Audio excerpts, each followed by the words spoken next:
आज मैं आपको ग्रामीण बैंक का मैथ का प्रीवियस ईयर का पेपर सॉल्व कराऊंगा, बस आप वीडियो में बने रहना। देखिए प्रश्न दिया है, ए और बी मिलकर किसी कार्य को 10 दिनों में करते हैं, बी और सी उसी कार्य को 25 दिनों में करते हैं और सी और ए मिलकर उसी कार्य को 50 दिनों में करते हैं, तो वे तीनों मिलकर उस कार्य को कितने दिनों में पूरा करेंगे।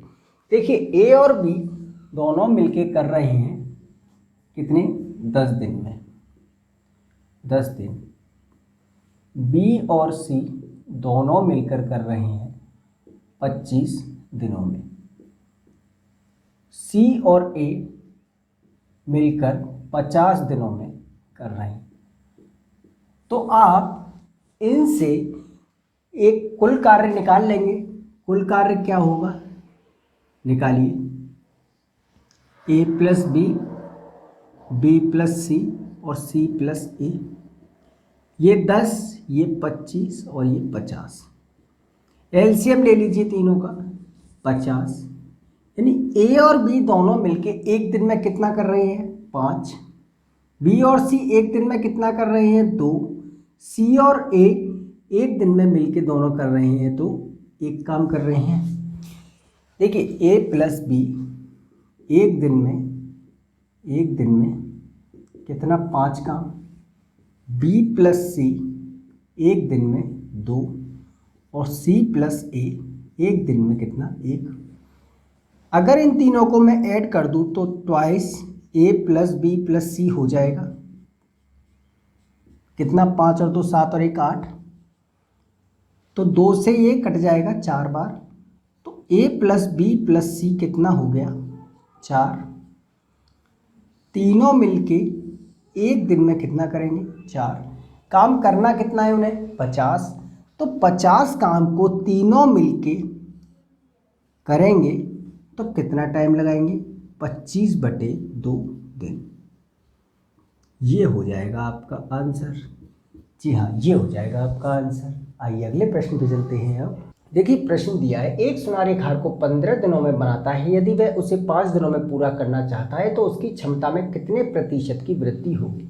देखिए एक सुनार एक हार को पहले 15 दिनों में बना रहा था, अब वो 5 दिनों में बनाना चाहता है। तो आप रेशो निकालिए, यानी 3:1।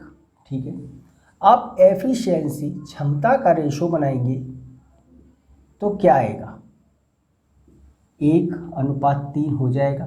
बिल्कुल हो जाएगा, यानी कि बढ़ रहा है ना, कितना बढ़ रहा है, 2 किससे, 1 से, गुणा 100%, यानी कितने प्रतिशत की वृद्धि होगी, 200%।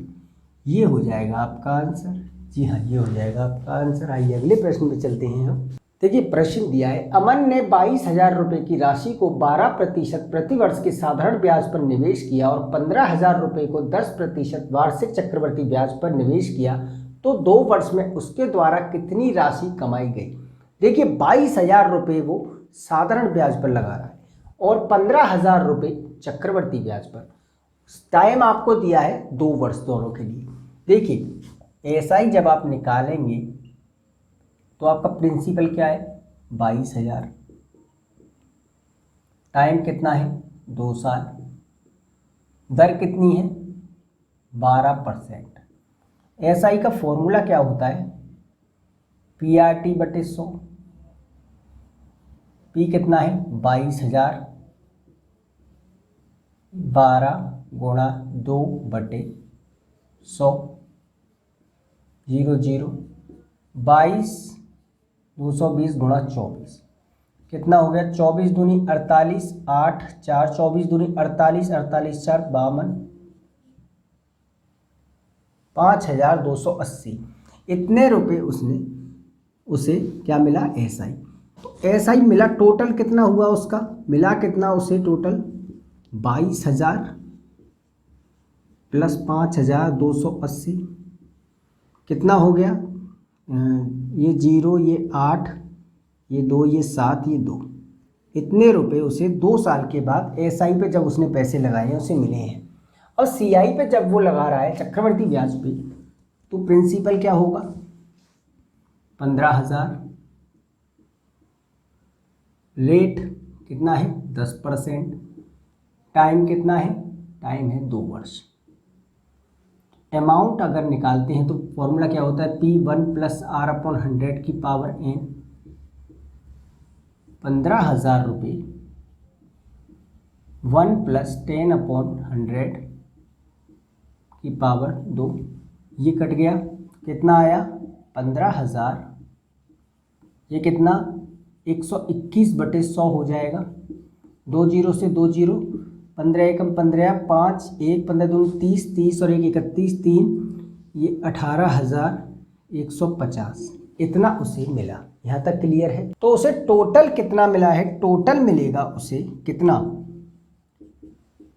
ये 18,150 तो ये है, और ये कितना है 27,280।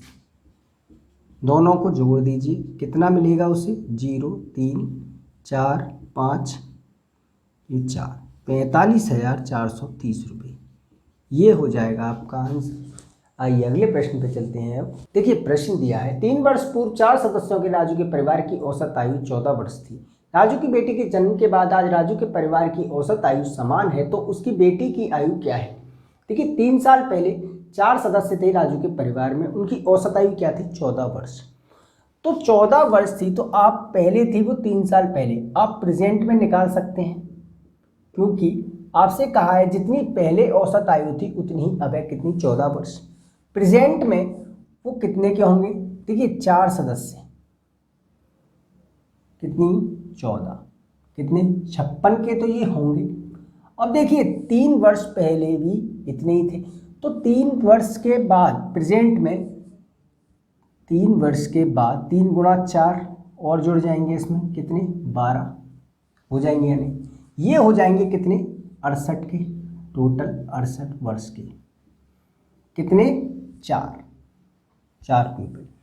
अब देखिए 4 ये हो गई, अब हो कितने गए, एक बेटी भी तो आ गई, एक बेटी और आ गई, मान लीजिए उसकी आयु 1 से, तो कितने हो गए 5, ठीक है।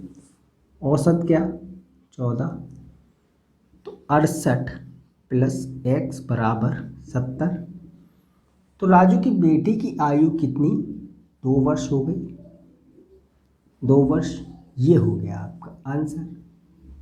जी हाँ, ये हो गया आपका आंसर। आइए अगले प्रश्न पे चलते हैं। अब देखिए प्रश्न दिया है, ए 10% कार्य को 1.8 दिनों में कर सकता है, बी ए से 6 दिन अधिक लेता है, सी की दक्षता ए से 20% अधिक है, एक कार्य को शुरू करता है, हर दूसरे और तीसरे दिन क्रमशः बी और सी उसके साथ जुड़ते हैं, तो 80% कार्य कितने दिनों में पूरा होगा। देखिए ए 10% काम को 1.8 दिनों में कर रहा है, तो पूरा काम 100% 18 दिन में करेगा या नहीं। तो ए 1 दिन में कितना करेगा, 1/18 करेगा या नहीं। अब आपसे आगे कहा है बी ए से 6 दिन अधिक लेता है, बी ए से 6 दिन, ए ले रहा है 18 दिन, तो बी कितनी लेगा 24 दिन, तो बी 1 दिन में 1/24 काम करेगा। अब कहा है सी की दक्षता ए से 20% अधिक है। देखिए सी की दक्षता 20 किससे, ए से 20% अधिक है, तो ए की 1/18 1/120/100 0 0 कितना 6 3 2 5, 1 दिन में कितना 1/15 सी करेगा। यहाँ तक क्लियर है। आप इनका रेशो बना लीजिए, ए रेशो बी रेशो सी, एक दिन में कितना करेंगे 1/18 24 15। मैं लिख सकता हूँ ऊपर एलसीएम लेके इनका कितना 360, तो ये 20, ये कितना ये 15, ये कितना 15 दूनी 30, कितना बचा 24। यहाँ तक क्लियर है, यहाँ तक क्लियर है।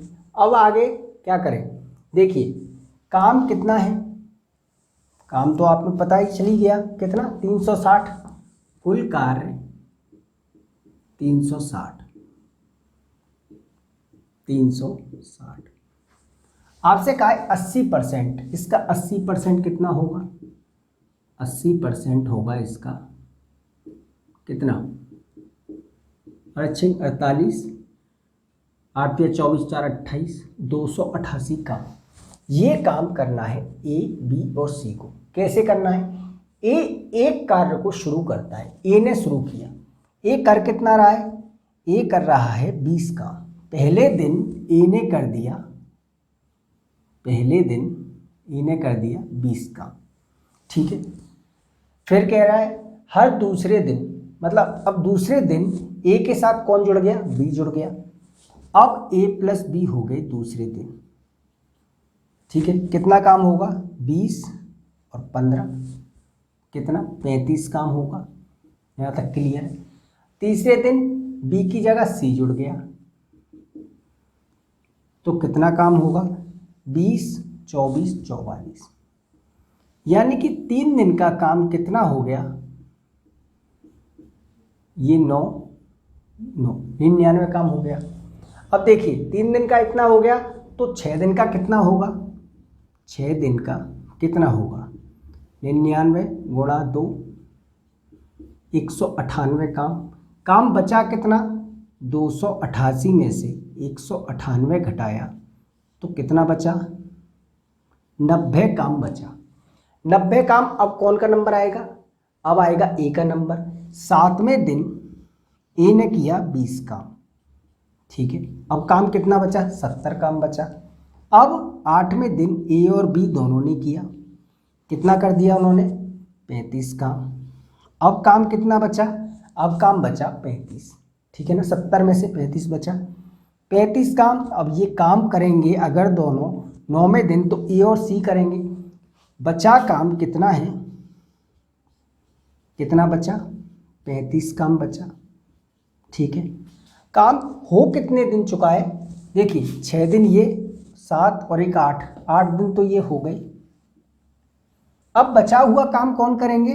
बचा कितना है? 35। 35 काम को कौन करेंगे? ए और सी। ए और सी एक दिन में कितना कर रहे हैं? 44 काम। करना है 35 काम बटे 44, ठीक है।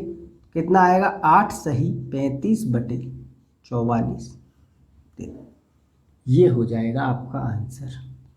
जी हाँ, ये हो जाएगा आपका आंसर। आइए अगले प्रश्न पर चलते हैं। अब देखिए प्रश्न दिया है 2 वर्ष पहले अमर और भूपेंद्र की आयु का अनुपात 3:4 और 2 वर्ष बाद उनकी आयु का अनुपात 4:5 है, तो उनकी वर्तमान आयु के बीच अनुपात क्या होगा? देखिए 2 साल पहले उनकी अमर और भूपेंद्र आयु का अनुपात 3:4 था, ठीक है। इसे लिख सकते हैं 3x और इसे 4x, ये दिक्कत है नहीं है। देखिए 2 वर्ष बाद, 2 ईयर्स आफ्टर, उनकी आयु का अनुपात क्या हो गया? वो हो गया 4:5। देखिए 2 वर्ष पहले इतना था, तो प्रेजेंट में कितना होगा? देखिए 2 साल पहले ये था, प्रेजेंट में 2 साल जुड़ जाएगा दोनों में, और प्रेजेंट से भी 2 साल बाद क्या होगा? 2 साल और जुड़ेगा। वो अनुपात आपको दिया है कितना? 4 और 5। क्रॉस मल्टीप्लाई कर दीजिए, ये 3x + 4 हो जाएगा बटे 4x + 4 बराबर 4/5। ये हो जाएगा 15x + 20, 16x + 16। इसे इधर ले आइए 4, यानी x कितना आ गया? 4, ठीक है। अब इससे आप 2 साल पहले कितने थे? वो कितने के थे? 2 ईयर्स एगो अमर कितने का था? अमर था 3 चौक 12, और भूपेंद्र वो कितने का था? 4 चौक 16, ठीक है। आपसे पूछा है उनकी वर्तमान आयु के बीच अनुपात क्या होगा। वर्तमान आयु मतलब 2 साल जुड़ेगा, ठीक है ना। इसमें 12 + 2 अनुपात 16 + 2, 14:18, कितना आ जाएगा? 7:9। ये हो जाएगा आपका आंसर। जी हाँ, ये हो जाएगा आपका आंसर। आइए अगले प्रश्न पे चलते हैं। अब देखिए प्रश्न दिया है, किरण दो तरह का दूध बेचती है। पहले प्रकार के दूध में 40% दूध होता है और शेष पानी होता है, जबकि दूसरे प्रकार के दूध में 40% पानी होता है। वह दोनों प्रकार से क्रमशः 30 लीटर और 20 लीटर दूध बेचती है। तो नए मिश्रण में मौजूदा दूध का प्रतिशत क्या होगा। देखिए आपसे क्वेश्चन में कहा है कि दो तरह का दूध बेच रही है। पहले प्रकार में दूध का परसेंटेज कितना है, 40%। ठीक है। देखिए आपसे आगे कहा है वह दोनों प्रकार से क्रमशः 30 लीटर और 20 लीटर दूध बेचती है। 30 लीटर पहली बार में बेच रही है, तो इसमें दूध कितना होगा निकाल दीजिए, बाकी तो पानी होगा। 30 0 0 कितना होगा, 12 लीटर। अब देखिए पानी निकालने की तो आपको ज़रूरत है नहीं, क्योंकि आपसे मौजूदा नए मिश्रण में दूध का परसेंटेज पूछा है। देखिए दूसरे में दूध कितना होगा, पानी है 40%, तो दूध कितना होगा, दूसरे में दूध होगा 60%। 60% वो है कितना, 20 लीटर। निकाल दीजिए कितना, 12 लीटर। यहाँ तक क्लियर है। ये नए मिश्रण में इन दोनों में दूध है कितना, परसेंटेज निकालें अगर मिल्क का, तो है कितना, 12 दूनी 24। टोटल कितना है, 30 और 20 50 लीटर गुणा 100% कितना होगा, 48%। ये हो गया आपका आंसर। जी हाँ, ये हो गया आपका आंसर। आइए अगले प्रश्न पे चलते हैं। अब देखिए प्रश्न दिया है, एक फल विक्रेता 10% हानि पर फल बेचता है। यदि 1 किलो वजन के स्थान पर 700 ग्राम वजन तोलता है तो लाभ प्रतिशत क्या होगा। देखिए वजन की बात की है तो आप मान लीजिए कि 1000 ग्राम। ठीक है। आपसे कहा है कि एक फल विक्रेता 10% हानि पर बेच रहा है। 10% हानि पर बेच रहा है मतलब 900। ठीक है। अब कहा है कि 1 किलो के स्थान पर, 1 किलो की जगह वो दे कितना रहा है, 700 ग्राम। तो कितना लाभ ले रहा है, 200 का। किस पे, 700 पे गुणा 100%। 0 से 0, 200 बटे 7, 7 दूनी 6 0, 8 बार 0.407 पंजे 35, 507 इतने परसेंट वो लाभ ले रहा है। ये हो गया आपका आंसर। आइए अगले प्रश्न पे चलते हैं। अब देखिए प्रश्न दिया है 2015.76 का 24.96% माइनस √575.98 बराबर 119.87 गुणा x स्क्वायर है, तो x का मान लगभग क्या होगा। देखिए लगभग में तो आप इसे जो 50 से ऊपर हो उन्हें होल नंबर ले लेना। 2016 गुणा इसे 25%, ये 576 का अंडर रूट क्या होता है, 24। इसे 120 गुणा एक्स स्क्वायर, ये 2016 25% का मतलब 1/4 माइनस 24 बराबर 120 गुणा एक्स स्क्वायर। ये कितना, 504। 504 में से इसे घटा दीजिए, 0 8 4, 120 गुणा एक्स स्क्वायर कितना, 4। एक्स स्क्वायर कितना, 4। एक्स कितना आ गया, ±2। ये हो गया आपका आंसर। जी हाँ, ये हो गया आपका आंसर। आइए अगले प्रश्न पे चलते हैं। अब देखिए प्रश्न दिया है 26.99 बटे 8.99 गुणा 264.01 बटे 12.01 प्लस 16.99 बटे 2.99 डिवाइड 17.01 बटे 3.01 बराबर x है, तो x का लगभग मान क्या होगा।